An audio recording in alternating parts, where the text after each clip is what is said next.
What advice do you give couples who struggle with communication and intimacy within their marriage? Definitely. So, that's actually one of the biggest things and one of the biggest reasons why couples divorce, right? We know that. There is something called the Female Sexual Satisfaction Survey. And when researchers asked women what caused them to be most sexually satisfied, the one factor that they all stated was communication. So we know that communication is so super important. We know that when we don't have it, things fall apart. And so what I feel that a lot of couples can do is they, reach out to their friends and their family, but also creating that intimacy within your own self, within your relationship. So there are lots of things that you could do. You could, and they don't cost a lot of money. What intimacy is really about connecting with the other individual and creating out time for them. So if you're watching a movie together or sitting on a couch together, right? Cuddling, hugging, kissing, right? All of those things can happen and that doesn't cost anything. You can go out for a walk, you can hold hands, you can create a meal together, right?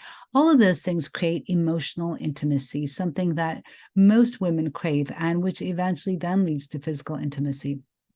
You have intellectual intimacy, you have experiential intimacy, right? Doing things together that may be novel to both of you and, creates that special bond with each other. I think also when couples are really struggling for intimacy within each other is being vulnerable with each other, right? Telling each other what your thoughts and feelings are, what your desires are, what you really want. And I think that those, they sound like they're super easy to do, but I would guess that most individuals don't do them. They'd be like, "Oh, I'm too tired or I'm too busy or, there's just so much going on." But the important thing is to create that time, right? Like everyone has the same amount of time. Everyone has 24 hours in a day. It's really how we choose to spend that time. So if we can choose to spend our time and we can choose our own thoughts, then if we think that our relationship is important, then it's important for us to carve out that time in our day, in our week, right? It can start with something as simple as maybe 15 minutes at the end of your day, checking in with each other and asking how they're doing, what they want, what they don't want, what they like, what they don't like, and really finding a time when you're not busy doing something else, right? So it's hard to have a conversation that's deep and meaningful with somebody when you're worried about, the laundry or the dinner being made or,